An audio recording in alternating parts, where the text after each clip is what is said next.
All right, everybody. Welcome to I Screen. You Scream for Movies for Monday, May 22nd. Fuck it, it's a raw feed. We are doing it live. I'm Danny, and this is a special episode. Been wanting to do secretly, not announcing this because wasn't sure if this was the proper way to even get into this. But now that I have this guest right here, if you're watching this through YouTube, which I will obviously have it up by then, which you're seeing this right now, but I have a very special welcoming new guest who's not a BO Boy person who is on the BO Boys podcast, but I know this guy particularly well. He's not only a box office enthusiast, but a box office analyst, the star of the show from Exhibitors Relations Co himself, Jeff Bock. Thank you for joining and welcome. Thank you for having me. We've been trying to do this for a long time. I'm glad we finally got it fixed. It's East Coast, West Coast. This is just how we roll. Yes, sir. So, I brought you on the show because I have been trying to get this word, but June is one of the biggest months for me. And since March, obviously, March was like one of those biggest months we got full of blockbusters. June is like so special to me. I know I got like a bunch of movies and video games, but obviously this is a movies podcast. We're talking straight out movies out of the box office, which is what we're discussing here. Which movies are we going to predict the numbers for June? And which one will come on top and which one will bomb? And this is a very special, important episode for all, not only as movie review listeners. I don't get like a wide audience so much, but people are just coming in, check by. This is a box office episode, so people that are box office analysts and all that, I hope you enjoy for a real special treat as me and Jeff Bock are going to get down to numbers, specifics, and the hype abouts to movie going next month of June. So Jeff, without further ado, you ready to get down to biz? Or actually, Let's. just in case no one knows, tell the world about yourself real quick before we get started. My bad. Yeah, I am a box office analyst for Exhibitor Relations in Los Angeles. You can check me out on Twitter. I'm there every Sunday morning. Also do a Spaces on Sunday morning where we just talk straight up box office, the good, the bad, and the butt ugly. Listen, box office is full of great things. We all know that, but it's also full of really bad things. And if you don't talk about those, they don't get better. So at Exhibitor Relations, we like to talk about it all. And if we leave out any of the bad things or just go over, we're not doing a service to anybody. So again, if you want the straight box office feed, check out ERC Box Office. Check out analysts who do not report directly to the studios. That's Yes. how we do it, and that is the best way to get all of your info if you desire real box office analyst.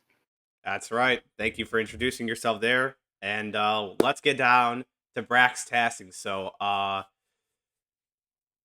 June 2nd of 2023 is the first week of June kicking off. So, we've got one major important film and the other film to encounter that. But, Jeff, what movie do you want to start off first on June I mean, 2nd, we please? have to we have to start off with Spider-Man Across the Spider-Verse. People have been jonesing for this film for years. I think we all know the significance of this film. I mean, it won Best Animated Feature. The first one did. This is the follow-up, massively anticipated. Remember, the first one opened under, and then it just had legs and legs and legs, as Spider-Man films do. This was special because it heralded in a new wave, I'd say, of animation for American audiences that really hadn't really focused on anime for a long time.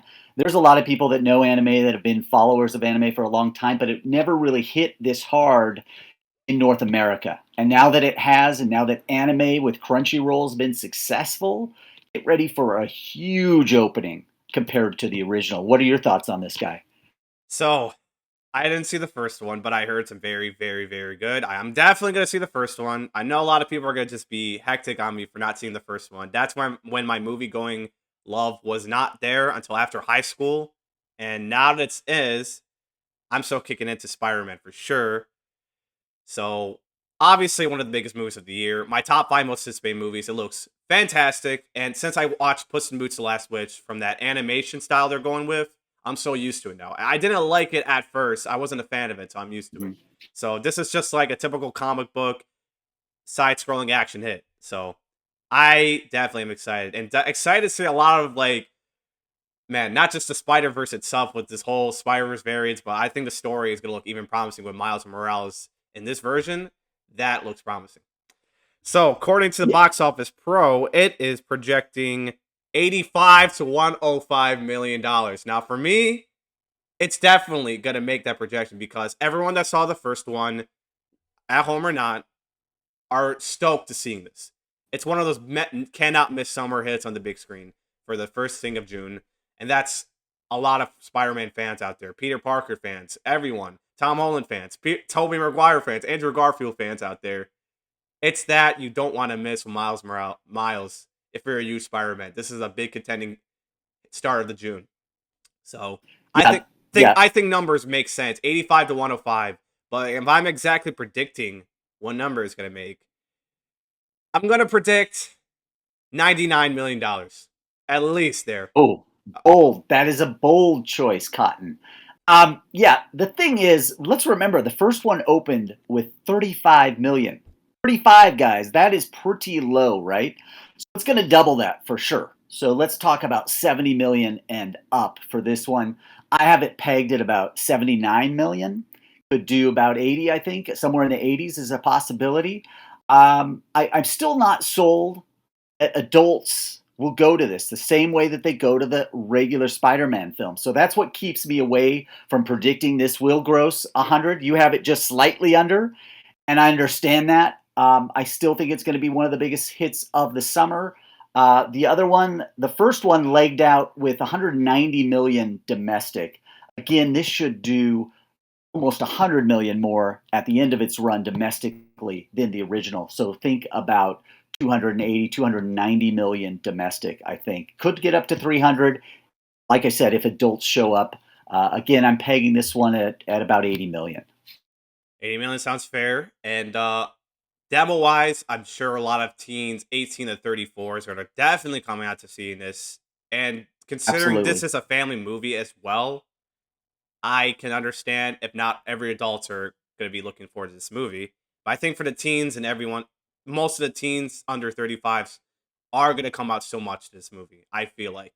I don't know about under 17s, but I feel like most teens of like almost young adults are going to turn up to this. And I'm those adults who are like under 35, so I'm like 23 years old. And Jeff, how old are you exactly? I'm under, let's just say I'm in the 40s. So in the 40s, you know? Okay, so you're gonna be those one of those rare demos. You're gonna be those people audience that coming out to see this movie for sure on the weekend of this. Exactly. Okay, Exactly. so And I'm. here, Oh, go ahead. Sorry. go. I was just saying the thing is, this comes in after Memorial Day weekend, which we all know the Little Mermaid's going to hit hard. But that's not really for. I mean, it's for families. It's not as much for, like you said, the teen demo. The teen demo and the college demo is really waiting for the Spider-Man film. That's going to hit hard, even though the Little Mermaid's still going to be strong in its second weekend. I totally agree. So definitely, yeah. So the Little Mermaid's coming out this weekend. So that will differ. I think Little Mermaid's gonna do fine on its own. Again, it is for families, but Spider Man, I feel like it's more than just a family. That demo is gonna like hardcore coming out for this for sure. I mean, I'm those people who's going to see both, anyways. So, Yeah. so I'm definitely seeing this weekend for the Little Mermaid. That's like the day Maverick came out. Oh my god. I but just to put 160 this out, million. it's not gonna overtake Memorial Weekend. It's not gonna be Maverick. I used to think, but not anymore. Not anymore. Now I know the difference. But doesn't mean it's a bad movie, but it's not gonna take Tom Cruise out of the throne for that. So he ain't gonna. So Ariel is not gonna win against Tom Cruise or Maverick, but she can swim under and just like gather a lot of chunks of millions. Probably $1 billion for sure. 160 million is what Maverick did over the 4 days. Um, listen, remember Aladdin did 116 million. 116 million over the 4 days. So somewhere between those two is probably where Little Mermaid's going to wind up. 125, 130 million over that 4 day. It would not surprise me at all. Huge start to the movie going season. Lots of blockbusters to come as we're getting at through June. The other one is Boogeyman, right? Boogeyman Yes. opens with Spider-Man on the same day. This is 20th Century. This is also Disney flick that was saved from Hulu. It was supposed to be a streaming film. Now, because of all the success we've had with Evil Dead Rise, with Smile, studios are pretty keen to say, hey, let's not waste this on streaming. Let's go right to theaters. And this is a good move by Disney and 20th Century. We haven't seen a horror film since Evil Dead Rise. So that was 5 weeks ago now. It'll be 7 weeks between horror films in the theaters. That is way too long. People are excited for horror. Horror is turning out in huge numbers. Boogeyman should do pretty well as counter-programmed to Spider-Man, even though Spider-Man's going to rip it with a big number. I could see Boogeyman still getting in those teens. What does Mojo or what does Box Office have? And it's projecting. That's a little high, but I'm gonna read this. It's projecting 19 to 26 million. It is high. It's high, but it's high. But here's the thing: again, 7 weeks between horror films. That's way too long. It just is. They showed the Boogeyman at CinemaCon. It had pretty good reactions in Las Vegas a few weeks ago.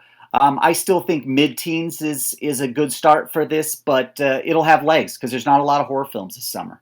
Yeah, I was going to mention, you were mentioning movies that are going to go to streaming. Smile, Evil Dead Rise, but Disney last year just released Prey in streaming. Mm-hmm. I was so heartbroken. I'm a Predator fan, and yeah, man, I was just upset. But considering what Disney did with the Boogeyman, but they didn't do anything with the Hellraiser movie, but they did something with the Boogeyman movie, which I'm so damn impressed. Disney is now heading its right track, not letting freaking Bob Chapek dumping these IP movies to the streamo. They just dumped the Boogeyman with Bob Iger. Bob Iger just knows what's up. He understands what the theatrical industry is going on. It's perfect. So I'm impressed. It is going to do well for sure. I'm not down in this. I heard CinemaCon got reactions from there. Did you see the Boogeyman over there? Because you are those people who were at CinemaCon. So I was at CinemaCon. I did not stay for the Boogeyman. There's a lot going on at CinemaCon, and there's very little time. So when you're trying to have meetings with people, honestly, screenings are sort of the last thing on your mind, except for TheFlash. Everybody stayed to see TheFlash because everybody wanted to see what was going on there. We'll get to that hype, man. I just want to save the energy for it. Yeah, we will save it for that. But you're right about Prey. This is a film in the Predator franchise. Great film that they debuted directly on Hulu last August, which was a miscalculation by Disney because August was very light at the box office. They could have used that film in theaters. It probably would have opened, honestly, with close to $20 million. It came out with Bullet Train, too. Yeah, exactly.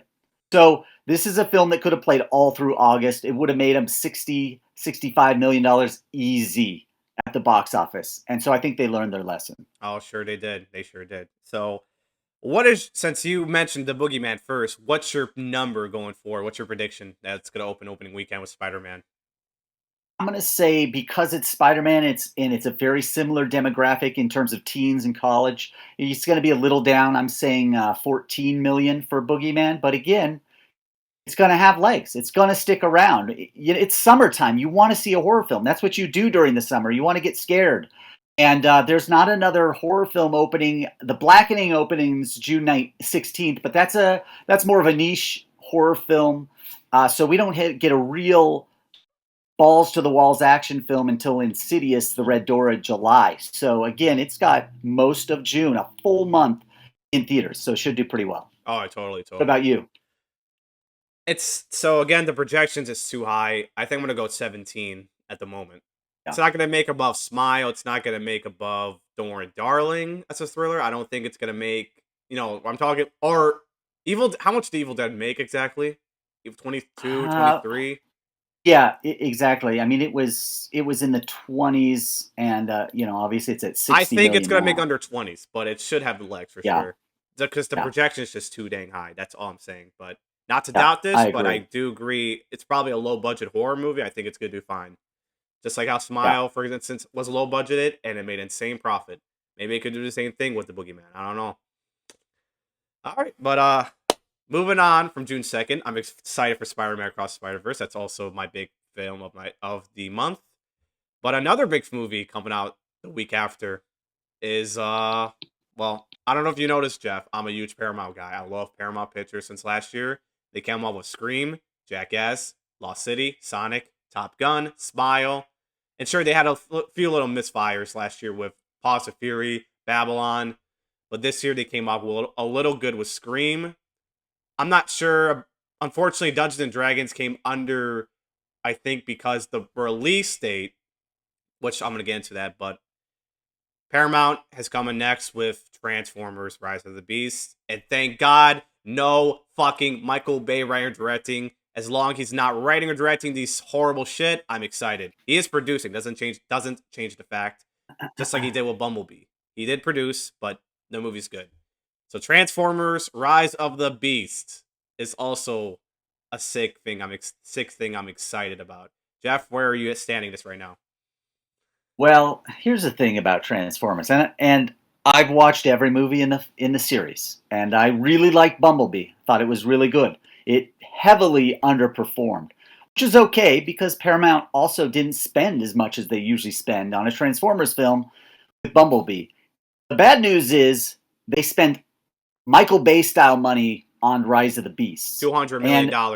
yeah, Correct. I mean, that's good news for fans who want to see that spectacle. The bad news, I feel, is it's going to be tough to make that money back. That's also, you're talking about a huge summer tentpole, so you're talking about upwards of $100 million spend on advertising. So the PA budget for this thing is huge. Even though you have cross promotional partners and tie ins, it's still going to cost the studio a lot. It's not free to advertise on billboards and buses and all of that stuff. And that's what big blockbusters do. You're not wrong. So Paramount, as great as a year as they've had, and the couple years that they've had actually, this is a tough sell. And the reason is that you pointed out, Spider-Man is a film everybody's jonesing to see.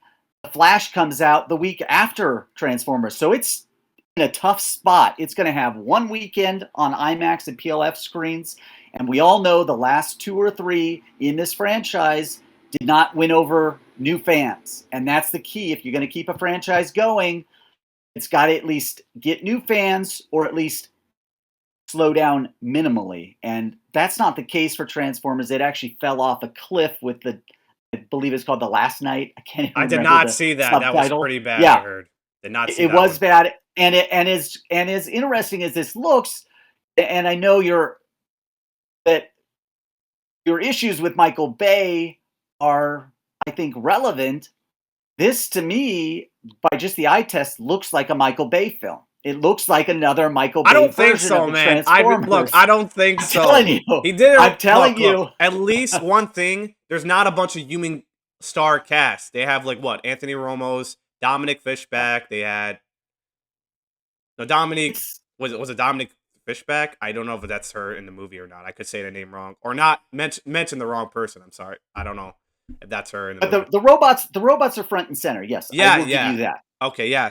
And that is a good thing. But have fans abandoned this franchise? That's the question that we're going to find out, because at CinemaCon, I'll tell you this, and this might be a microcosm for what the movie does. When we were at the Transformers party, they had three of the giant robots. They had Optimus, they had the gorilla guy, I don't know his name, and somebody else. And they were all... His name's Maximal Primus. That's the name. Maximal Primus. Okay.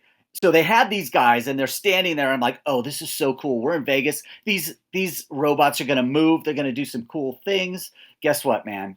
All they did was light up. This is 2023 we're talking about. These robots should move. We're in Vegas. You're right. We're pretty close to the epicenter of flash and circumstance and pops and whistles. Like, Vegas is where you show off the stuff, right? To hype it up. These were just plastic metal things that kind of lit up and you could take a selfie with them. It was pretty sad, to tell you the truth. Paramount should have pulled out all the stops, got a couple robotics guys, and made these things move around. I feel like that's what's going to happen with this movie. It's a lot of flash, it's a lot of show, but at the box office, it's going to be slow movement. Okay. I'm sorry if that burst your bubble. All right. Hey. I'm all okay for objectives, okay? This is a raw feed. Even I would have to point out some things. Paramount has done this situation with Dungeons and Dragons. They released it right around Mario, so I don't think it made a lot of money back. It didn't make over the budget, but depending how much they spent on this movie, I think it did not. It's not gonna eventually break even well. And I'll admit, I love that movie. Just to point this out, I'm sure you loved the movie when you saw it. Everybody saw it. They loved it, but the word of mouth got taken away when Mario came out. So that's like Paramount's big mistake. And they're repeating that with Transformers. When Spider-Man and TheFlash and then Indiana Jones are going to mush that together in a sandwich. So that's like another big mistake. But at least we don't have to see that with Mission Impossible this July. Because July looks like it's like clear out of the skies way once, Tom Cruise. It's one of the few action movies coming out July that isn't going to take front center away from it, so I'm sure. But Rise of the Absolutely. Beast, yeah. As much as I'm excited, I do agree it is putting in the bad spot, and maybe you perhaps mentioned Michael Bay. It's a Michael Bay movie, but I I know this doesn't feel to me. It doesn't feel like that because he's not writing or directing, and there's less human cast, which I think what they really improved on is to avoid clinch humany stereotypical characters that what they have with the Bay movies. That's the thing. But yeah, if is it gonna win the new people back? Is it gonna bring the old people back? Yeah, it's a good question. I'm not objecting to that. So that's a good point. And it's projecting 35 to 45, which I think they changed it to like 60 to 70 opening weekend because of pre-sales. So if I had to predict though, I think it's gonna make above the last night, which made over $44 million opening weekend when it opened in 2017. I I'm going with a strong 50. At I least think that's a over good above call. Shazam. Above Yeah. Shazam at least. At least there's Yeah. something. No, Yeah. I think that's a good call. 35 to 45 would be disastrous. I think 55 is where I'm gonna sit.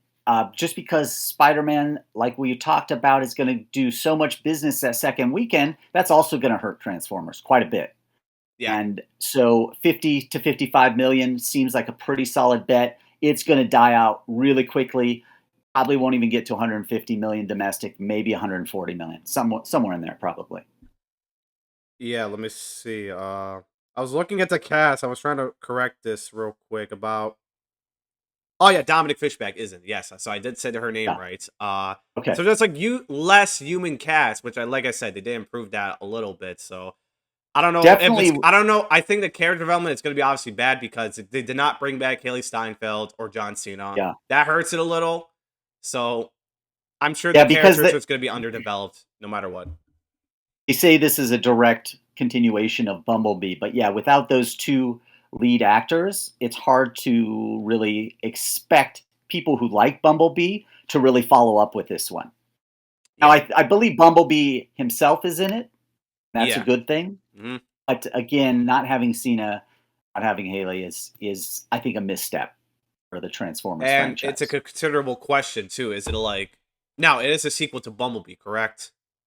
Yeah, it's Does it whatever they call it, a does the continuation. does the whole thing consider as like a reboot though before the Bay? Well, not a reboot, but like let's say the prequel to the setting of like before the Bay movies, or just a reboot itself? Because I think whatever happened in Bumblebee that you remember, it's a continuation of that world.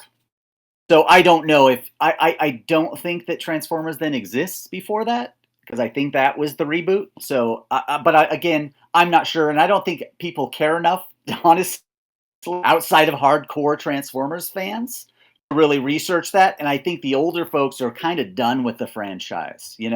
I'll go see it. I'm interested, but for the most part, older audiences are kind of confused where this franchise actually is right now, and I think that's part of the issues too. yeah, so but yeah, I think I'm going 50. You're going 55. Fair number.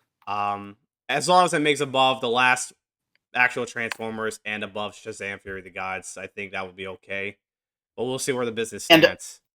And something to note, next summer, Paramount's doubling down on Transformers. There's a Transformers animated film coming out called Transformers 1. Yes. So they better hope that this does well because they already have a lot of money invested in this Transformers universe and they're not slowing down. So, hey, fans of the original 80s Transformers cartoon, and I know you're out there, it is one of the best Transformers film ever put to the movie screen. this could excite them. This could bring them back. Again, animated Transformers next summer. Keep an open mind. Yes, sir. One more thing to mention: at least they got They got Peter Cullen's Optimus Prime. He is obviously the main star of, to at least the main star of Optimus Prime. Who can do it better without Peter Cullen? That's why I'm happy he's back. Absolutely. So, Absolutely. along with others, just to point this out, let's see. Uh, Michelle Yeoh plays a Maximal who won an Oscar from Everything Ever All at Once. So maybe that attracted fans of that. Maybe. Ron Perlman plays Optimus Primal. That's the gorilla name, by the way. Interesting Yeah, that's casting right. there. Oh, and Pete Davidson plays Mirage, the Autobot, too. So interesting voice cast right there. I like it. I like the choices of that. So Yeah, I do too. I think it's a good start. either way, I'm ready to roll out Transformers next month. Very excited. But now we're going on to the big week of the big week of my life right there in middle of June right there. But before we get to the big stuff, the big thing, sorry, why don't we just talk about June 16th's Pixar's Elemental? Where do you stand on this? uh, at CinemaCon, Disney showed about 20 minutes of Elemental, In and all I saw in 3D, correct? I'm sure in they did. 3D, Yeah. correct? Yes. Okay, cool. And in terms of what Pixar is about, what they've been about lately, and we all know that most of their films have been going to Disney Plus. Their last, I believe, 3 films have gone to Disney Plus because of the pandemic and the issues that were apparent, obviously, to most of us. Now, because of what happened with Lightyear last summer, a lot of people were giving Pixar thumbs down. A lot of people said they're done. No, they're not going to forgive them for releasing films um, directly to Disney Plus. I see Elemental, and when I watched the 20 minutes, all I knew going in is there was a hot and a fire, and these elements were going to connect, and it was a love story, right? That's all I got from the little trailer before that. But when I saw this 20 minutes, I saw this like world open up, and I'm like, okay, this is classic Pixar. This is what they were so good with Inside Out. They're so good with Up, films that you never heard of, worlds that you've never heard of, and they bring you an entire world to digest. That's what Elemental seems like to me, a return to that classic Pixar filmmaking on the big screen with a story that's not really just a love story, as most Pixar, all the good Pixar films aren't just about what you think they're about. There's so much subtext to these films. There's also this great story, which the 20 minutes that we saw showed a lot of this relationship between this girl, this fire element girl, and her father, and the things that happen there. I almost teared up. I'm not going to lie. Pixar films have a way of doing that. This is, from what I saw, this is a good film. You can just tell. It's not The Last Dinosaur. It's not Or Lightyear. it's not Strange Worlds. It's not Strange World at all. This is classic Pixar. Now, it may not open as big as we've seen, in the 70s, 80s, 90 millions that they used to get. Obviously, with Toy Story, $100 million openings. This is a little bit different, and I think the response is going to be slow. But as we saw with Puss in Boots, as we saw with Super Mario Brothers, an animated film in the marketplace, if it's good and audiences respond to it, it lasts for months. 5 weeks, 6 weeks, 8 weeks, 12 weeks. This is what we've seen from animated films over the last year. If Elemental does get great word of mouth, we're going to see big things. It's going to be, a top 10 film this summer, as long as the word of mouth is good, and I think it will be. Again, the only other animated film is DreamWorks' Rubygillman, which opens at the end of June. That looks like pretty much a very light DreamWorks film. It's not a Kung Fu Panda by any means, so it shouldn't have very much trouble as long as people really respond to it. I think this could be a return to form for Pixar. I agree. So back to what I was going to say. I wasn't downing Elemental because, yeah, the way I see the trailers, they look promising. And what you said, thank you very much for explaining this. You were at CinemaCon, you saw like 20 minutes. That gives you all the hope that Pixar could turn things around as Bob Egger steps up. He's obviously marketing as much as he can. Word of mouth maybe if the word of mouth kicks in hard. So it serves a good counter against the Flash. That on the hand, I feel like I have faith because Bob Chapek's no longer in the building. He would have obviously give it. He would not give 20 shits on Pixar for this, but Bob Iger, I feel like he's got the elemental touch to the likings of it. So I have no doubts. I'm obviously going to see the movie the following week, not the week when the Flash comes out. So just to compare and room out something real quick, it does come out the same week, and I'm going to see that Flash the week of the release, and then see Elemental the following week where I have nothing to see. So just to space that out, how I'm going to do the episode, instead of 2 in a week of a row, I'll be doing 1 each week. So back to what I was saying. Elemental really looks surprising. I just like the story. The first teaser, it looks promising. I thought it was cute and charming, and then the second trailer we got looks even wonderful. And you said the touch is back, might make us cry, might make the young kids and parents cry, which might be something. And so far, we've seen Mario, we've seen Puss in Boots. They're all families came back, and the way you can get them back is if you market the shit out of these products and not worry about a single thing to put this on streaming. If you're someone like Bob Chapek who will not give a shit about marketing, the same way with Lightyear, same way with Lightyear also had issues too, but same thing with Strange World. Strange World was the biggest thing they messed up on. With Bob Chapek out, Bob Iger in, things could have been different.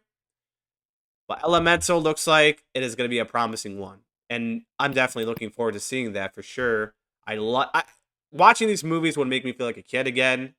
I can't like watching Ratatouille, for instance, when I was like 7, 8 years old, was like wonderful, and I'm hoping that same touch feeling goes to me when I see a Pixar movie like Elemental.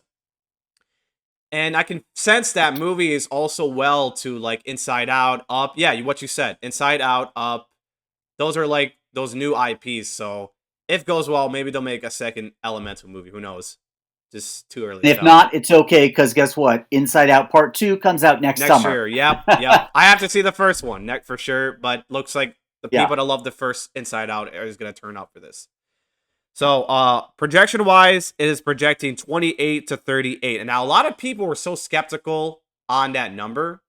It makes sense because the Flash debuts. So, all eyes on the Flash that week. And I think it's fair. So, if I had to call out a number for Elemental, I'd say it'll make 33. 33 above Shazam. What do you think?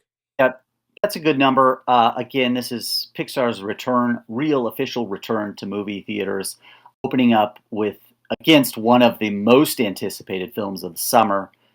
And even though we say, Pixar is for families, guess what? Superheroes are for families too these days. We've seen that with Marvel. We've seen that with some DC films, especially Wonder Woman. Families turned out in droves for that film. They will probably for The Flash as well, because you have the older audiences who remember Michael Keaton as Batman. He's returning here. That's no surprise to anybody who follows this stuff. So Elemental's going to be up against a lot. So yeah, I think that's a fair number. I might go a bit higher. I might edge towards 40 million. Again, Elemental's going to play long. I think as long as the rest of the film is like the first 20 minutes, it looks pretty damn good, and the animation is, like you said, it's wonderful. It's crisp. In 3D, it's beautiful. It is. Oh, you guys, it's a work of art. Should I go see it in 3D? Even I just only watch Avatar in 3D, but I might turn up to see this in 3D. Okay, I'll consider. Absolutely. I'll consider that. I'll consider that for sure. So definitely gonna see Elemental for sure. Yeah, it's one of those films, and Pixar. It's like I don't go to many 3D films either, but for really good animated films, especially from Pixar. Obviously, Avatar. There are a few exceptions. Sometimes I'll go see a Marvel movie in 3D just for fun. But Pixar is one of those that I think it's worth the uptick in ticket price. I totally agree. So, all right. So you said 40. I'm going 33. So you're a little higher than me, but hey, as long as it does business, the legs. Exactly. Exactly. Pixar's on back on the roll. All right, so before we get to TheFlash, we're gonna talk about the blackening. So I did see that trailer just for that second when it came out in March. I thought it looked funny, but not my taste. And the Boogeyman comes out, so but I thought the premising looks funny. At least the funny Yeah. part, I think it'll do a little countering well, but again, a lot of tent pulls. Maybe I'll just make the black phone money. I say. Where do you stand to Yeah. this? Yeah, the blackening seems like a really great trailer. Like if you were doing a funny spoof trailer, that would be the blackening. I don't know about making it into a full feature length movie. That's an issue. Lionsgate is opening up against two huge properties. I don't even know if there's room for counter programming, to be honest with you. Um, you're going up against a Pixar film and a DC film, which is the most anticipated maybe ever for Warner Brothers. Good luck. So unfortunately, Lionsgate picked the wrong date. They stuck with it. This film will be lucky to open with $5 million. I agree. I think the projections are going to be low. Actually, it's projecting 13 to 18. I think it's going to make Two. $10 million. Too much high for that. I think it's low Yeah. budget, so I think it'll do okay. Yeah, So exactly. I'm going It's 10 mil. fine. I'm going 10 million for It's that. it's fine. I'll go half of that. It's just again, it's so much is about success in the movie industry. It's about finding the right release date for your film to breathe and find an audience. Good luck finding an audience. Even though, yeah, you're right. This is really. I mean, it's called the blackening. It's no surprise. This is for the black community, right? But they're also interested in Elemental. They're also interested in the Flash. Pick a weekend when your specific demo is not interested in seeing these other Or take films. the It's risk. pretty Or obvious. take the risk to do a triple feature or double feature. That's one of them. At Well, least if you take the whole well, day yeah. off or something. If you have a whole weekend or something. And as a young person, you can certainly do that. As you get older, it's way more difficult to go see even a double feature. Sadly, I hate to spoil that for anybody who's gearing up to get into their 40s. It's very difficult. So enjoy those double and triple features while you're in your 20s, folks. I did it so much, and it was a wonderful I time. did a double feature since like, oh man, since I literally forgot when I went to see a double feature, but probably since last year when I see Nope and Top Gun Maverick. Yeah, so That's if you great. get those That's a great moments to double. like, if you Yeah. get a chance that you want to see both movies out of the way, if you're a young age, do it as you can in your whole day off, and I promise you it's worth the wait. I mean, it's worth the paying off that before getting older. It is. Absolutely. All right, so you're going. You said half of 10 million. You're saying you're going like, you know what? I'm gonna change mine. I'm going 9 million. 9 million, and Okay. you're going Keep it like under. I'm going like 5. I mean, maybe it gets to 7 if the black community shows up. But again, they've got a lot of other I things think the word of pulling at mouth is them. going to kick in good. I heard some reactions We'll from see. Twitter, so we'll see about that. Yeah, we will see.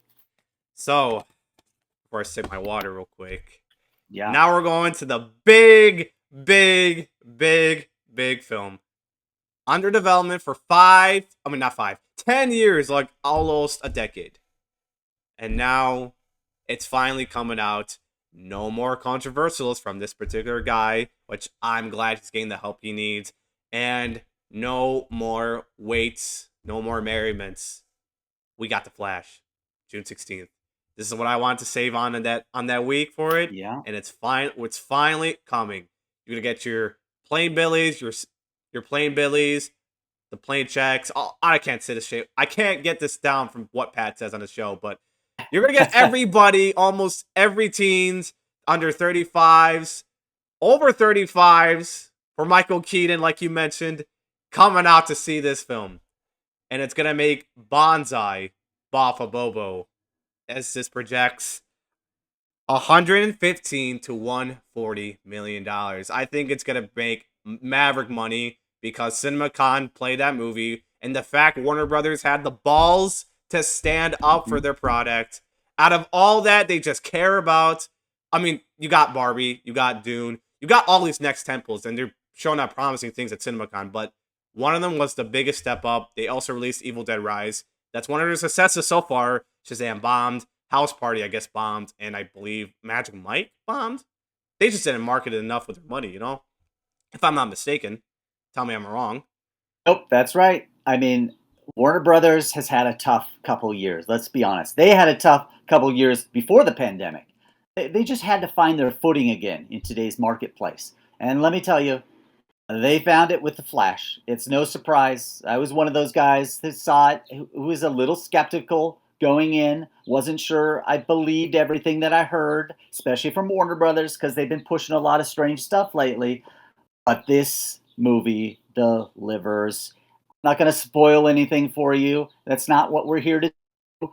But let me just say that Ezra Miller, in the role plural that he plays in this film, is spectacular. I've never really thought about Ezra as a really gifted actor. After this, that changed my mind. He is so good in this. He even upstaged Michael Keaton, who is so good in this. It's nice to see a Cape Crusader that really has the cojones to still fight on screen the way that he did. We've seen Affleck, we've seen George Clooney, Val Kilmer, all these Batman, Christian. Robert We've Pattinson. seen exactly Robert Pattinson, the latest one, and that's great. And everybody has their own little take. But when you go back to the OG, like Michael Keaton, and he still brings it the way he brings it in this movie, you're like, damn, that guy's good. That guy's got some serious cojones under that codpiece. This guy can act. He can still do the action, and it's great to see he and Ezra play off each other. I'll leave it at that because I don't want to spoil anything. But this film is the multiverse version of Spider-Man, and it's going to make big money for DC. Tom Cruise. I'm sure Tom Cruise. Yeah, Tom Cruise did say it's the movie we need. So there you go. Absolutely. He may not be a superhero guy, but he knows what's up with the industry. That's what I like to see, man.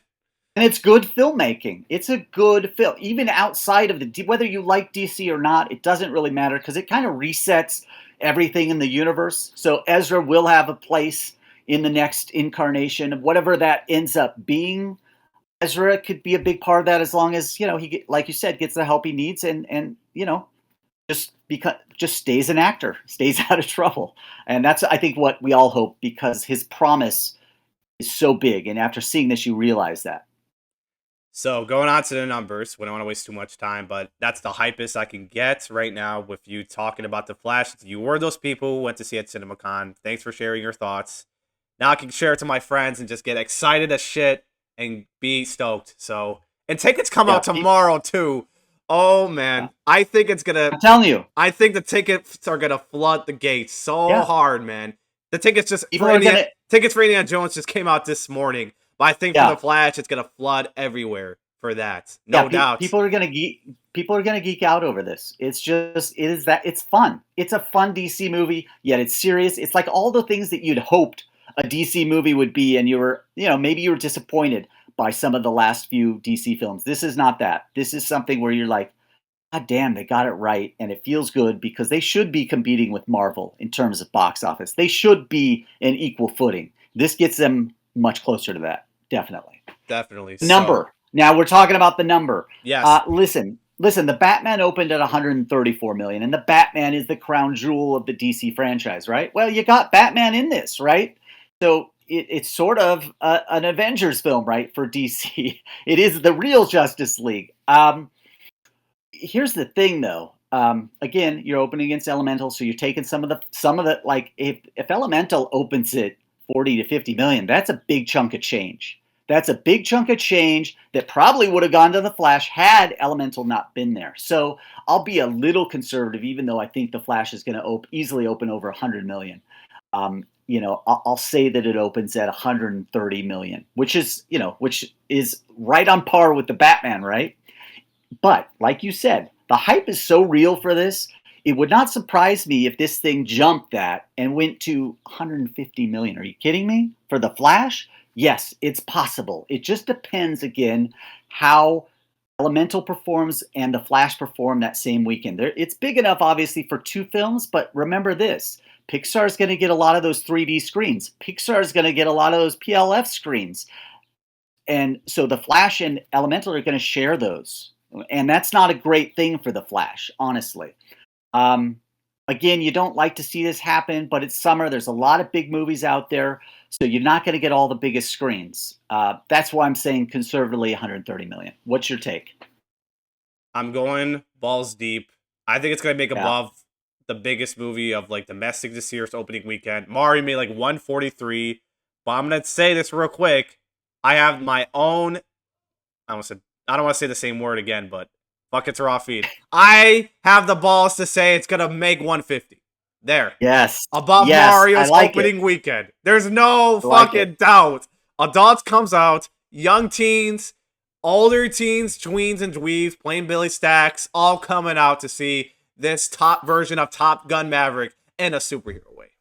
There's my take. Yeah. 150. I like it. 150. What about you? Said I like it. You said 150. You said.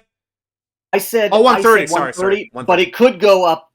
It could go up to 150. Like I said, if everything lines up for this film like we think it will, we know it has the goods. That's the thing. It has the word of mouth.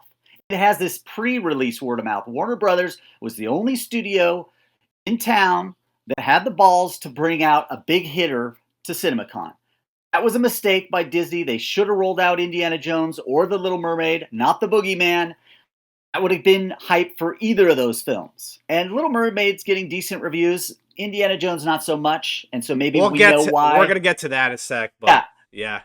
Maybe we know why they didn't roll that out. But Disney should have opened The Little Mermaid. They didn't. Guess what? Warner Brothers opened TheFlash the same way that Paramount opened Top Gun Maverick at CinemaCon last year, and we know what happened with that film. It became the #1 film of the summer. Listen, Flash is on that trajectory. He's not wrong here, folks. This film, I had as much fun watching this as I had watching Top Gun. And that says a lot, because there's so much built into the Top Gun mythos. Well, sitting through, and I'm not the biggest fan of Snyder. I'll just say that up front. I didn't like the direction those films went. To me, that wasn't authentic DC. To me, authentic DC is the Superman films, the early Superman films, the early Tim Burton Batman films. That to me encapsulates what I believe DC is capable of. And what they did with The Flash is they kind of married those two. Yet I think they lean a little more towards the original Superman and the original Batman in that way. But they add elements of that Snyder universe in there. So it kind of appeals, I think, to both fan bases. That's what you got to do to open 150 million. Oh, yeah. I'm so going to talk to Pat and Clayton to have me on the show again for The Flash, because I have my own reasons to go on this show and just admit at least Clayton wrong on his thoughts. At least. I can't wait to show how skeptical you could get, but we'll see. I like the guy. Don't get me wrong. Don't get me wrong. I like him too. I like him too. Love the guy, but he does not like superhero films. Let's just be honest. Dude, he does not like He's going to get proven wrong. We'll see. Moving on, though. Don't want to take too long. You're going 130. I'm going 150. Biggest domestic opener so far 2023. I'm getting my take on that. Biggest take on that. All right, so fortunately I'm on Boxoffice Pro, and there's not more projections since I'm on the Flash article one. So what's coming out June 23rd, if you have it in your head? That's the following June 23rd is No Hard Feelings. Yep. This is Jennifer Lawrence's R-rated romantic kind of comedy. It's interesting because Hollywood has fallen out of love with rom-coms. They've fallen out of love with R-rated comedies because, oh no, somebody got offended. We better not make this film because somebody's going to be offended. Of course. Are you fucking kidding me? That's what good comedy does. It offends a lot of people. Half the people are offended, half the people love it. That's just comedy. It walks a line, and you either are on one side of it or the other. And guess what? It's okay. Not everybody has to like everything. That's why I'm excited that Sony is bringing back the R-rated comedy, especially in the summer. In the 80s, the summer was full of R-rated comedies. In the 90s, a little bit. Since the 2000s, they're just gone because it unfortunately offended somebody. It's nice to see this rebound, and I hope it does well. I really do, because I think we're missing out on a lot of great jokes and a lot of great movies if we don't have R-rated films, if we don't have rom-coms. It's not Hallmark movies. That's not romance, folks. I hate to break it to you. There is definitely an R-rated line that rom-com falls into pretty easily, and let's hope we see more of that. No Hard Feelings has the weekend to itself. I believe Asteroid City. This is Focus Features. This is Wes Anderson's new film. It goes into a wide expansion on that same weekend. But we all kind of know what Wes Anderson films do opening weekend, somewhere in the mid-teens, something like that. So No Hard Feelings, I would hope it's into that low 20 million, 20, 25 million, something like that. That would be great. And coming off from If it, oh, sorry, go ahead. and if it doesn't get there, if we're talking about 16 or 17 million, still not a bad showing. Again, let's hope it has legs. And let's hope that star power Jennifer Lawrence comes back to the big screen, because coming off from Don't Look Up on Netflix, which I think it's one of the worst returns she's done from her break. I felt like her short return should have been that movie. Don't Look Up, maybe a big hit on Netflix, but I think it was a worst comeback. Same with Leonardo DiCaprio on top of that. I'm throwing Yeah. eyes here, so I'm assuming hopefully there's enough star power to Jennifer Lawrence's comeback A game. I do have respect to that film. Not interested in it, neither Asteroid City, but I'm using that week to watch Pixar's Elemental. So Good call. And that's what most people will do. If you only pick one film on the 16th, which is probably TheFlash, you will probably see Elemental the week after. And that's why there's a lot of hope for No Hard Feelings, but I have a feeling it's going to disappoint at the box office. I don't know that I love R-rated comedies. I'm not sure that she's the right choice to lead the R-rated brigade back into theaters. We'll find out, though. yeah, we'll see. I'm predicting for her comeback return, maybe 15 million.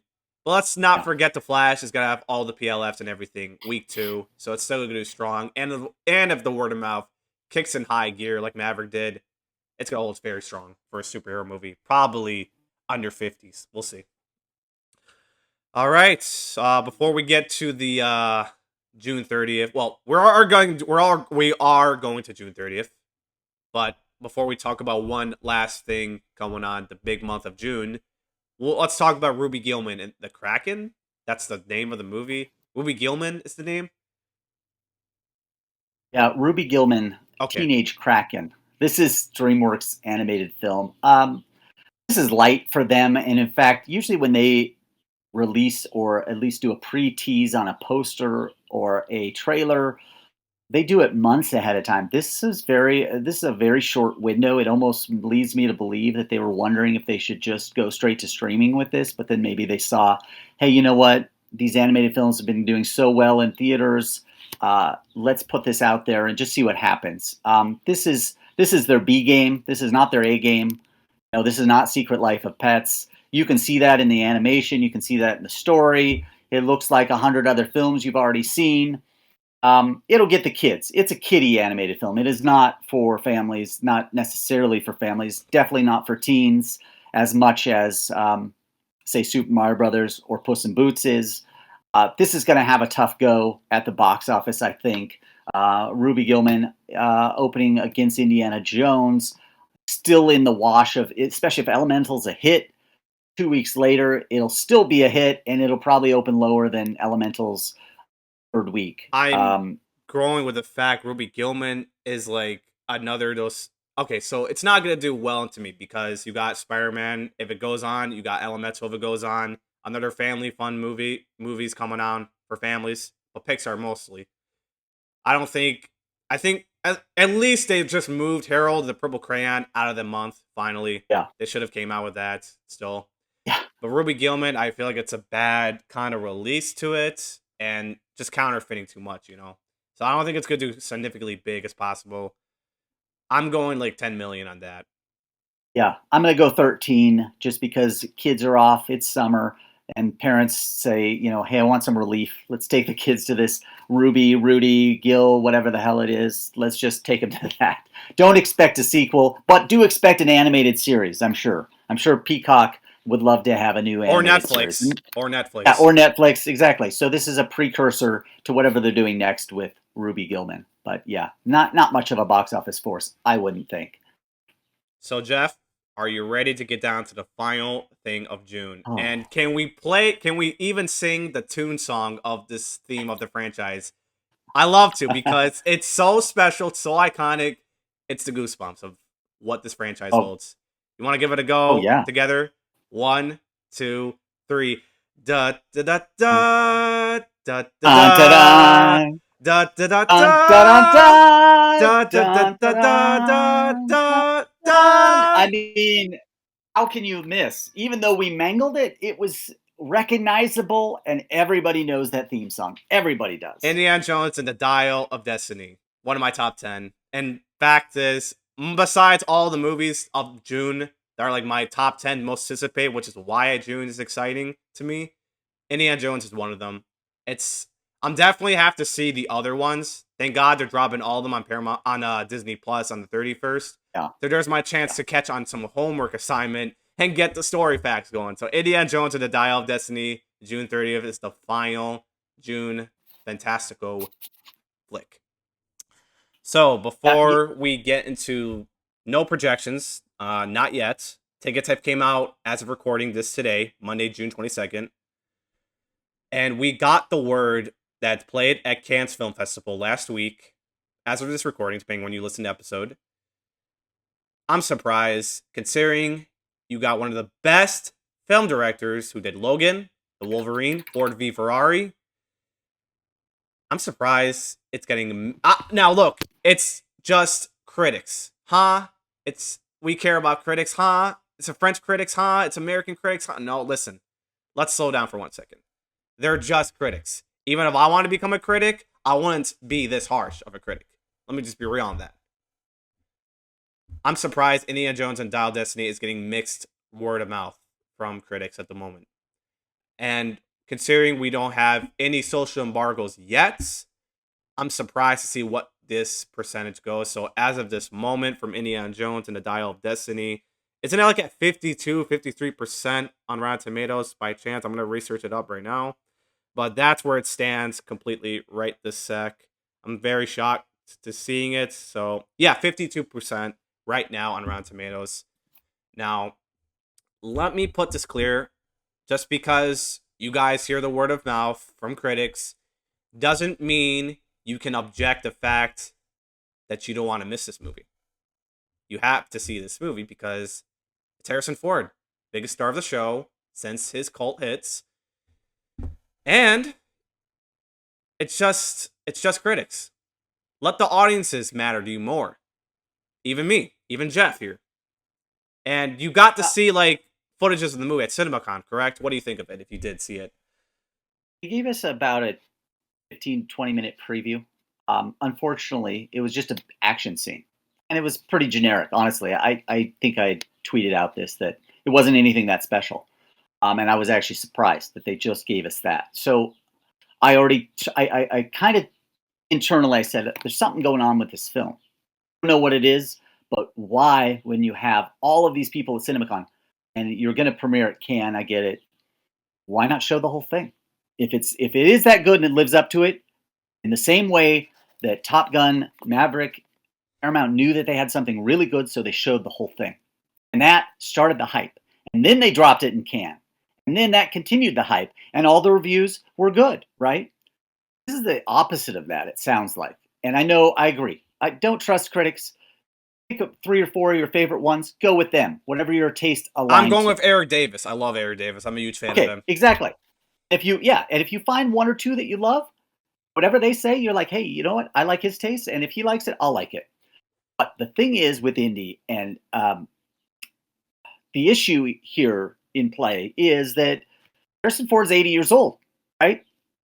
When we're trying to still make him an action star. And it's difficult. Like, he broke his ankle, he was out, he was sidelined, right?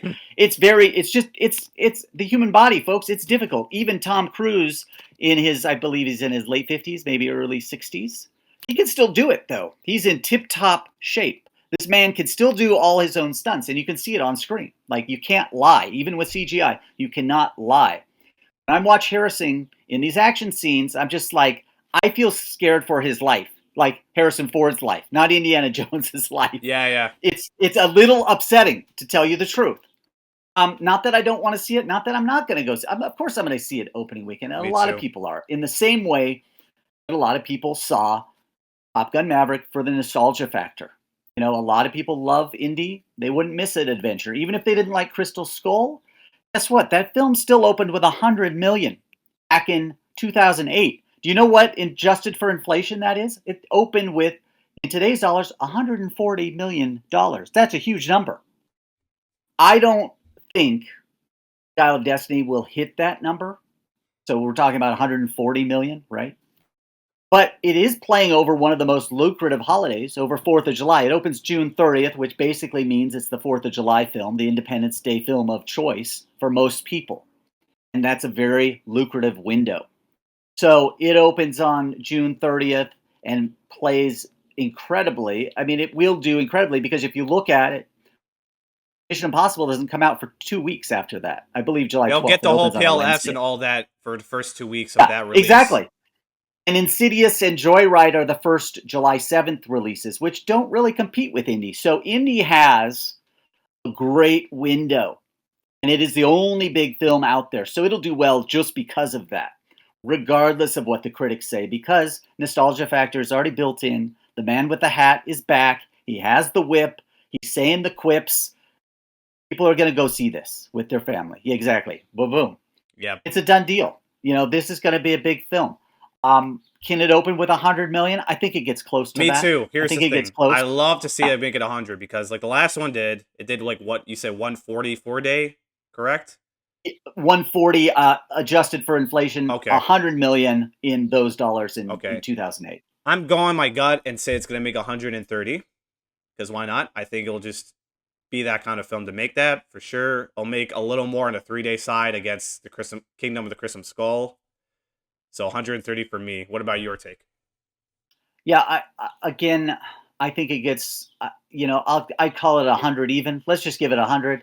Somewhere maybe below, somewhere maybe above. But again, this is going to play. If you look at into July, yeah, there's Mission Impossible, there's Oppenheimer, there's Barbie, but there is also room for Indy for the rest of the summer.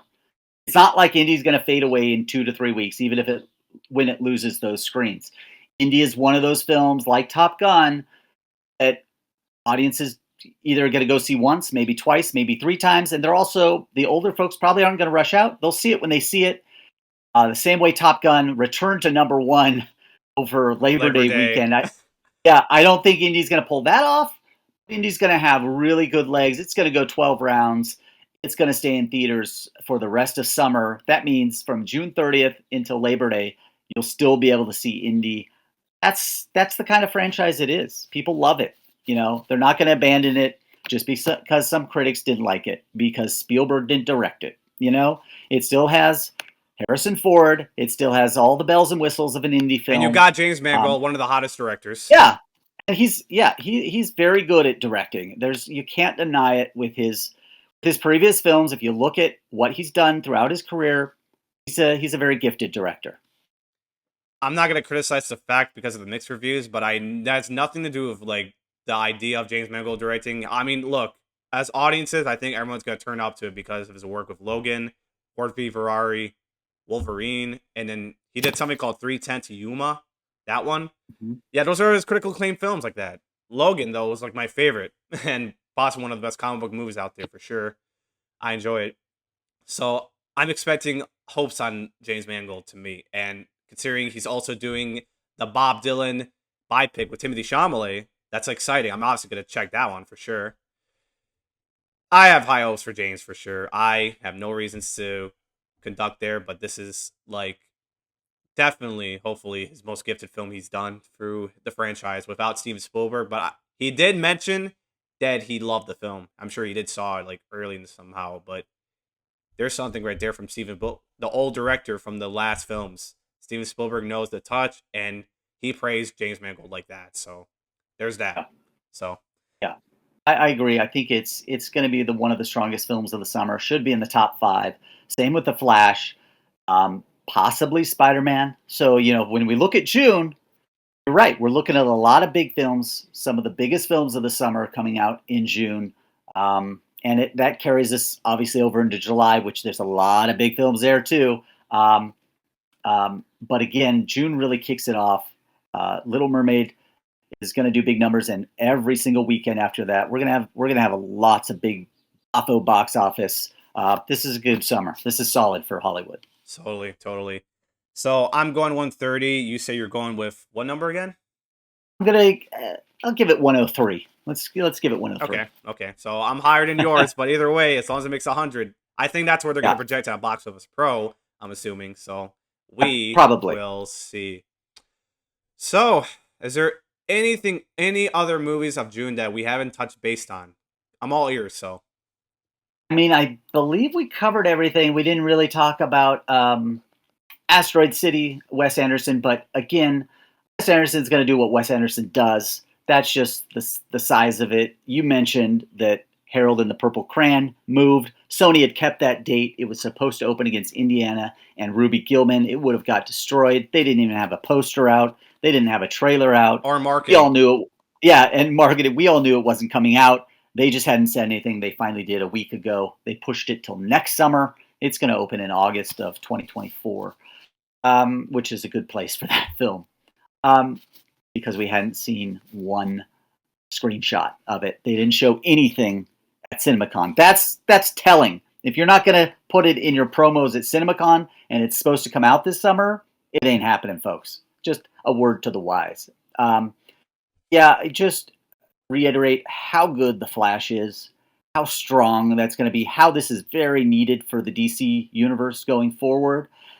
And there's a reason why James Gunn, didn't let this film fall to HBO Max or go the way of Batgirl, right? Which just got buried because they saw something in it, because the direction of this film is really good. This is from the director of It, if anybody's seen It and the sequel. I cannot wait to rave on Andy Muschietti, but man, I know he has got touch to it for his first superhero appearance. Yes. And didn't he mention also to touch that? I forgot to touch this. Then he went on CinemaCon upstage and talked about Ezra Miller being one of the best people he worked with. Yes, he did. And obviously, Warner Brothers probably cued him into that, but I don't think he's the type of guy who wouldn't say it if it wasn't true. Ezra did not show up to CinemaCon. I don't think we really expected that to. I think we were hoping to get Michael Keaton, but he's a busy man. But yes, what the director said about Ezra was key. And when you watch this film, you see how good he is, and it's probably one of the best performances since maybe Iron Man, since maybe Robert Downey Jr., where the character and the actor meld into one. And you can't even think about Iron Man without thinking about Robert Downey Jr.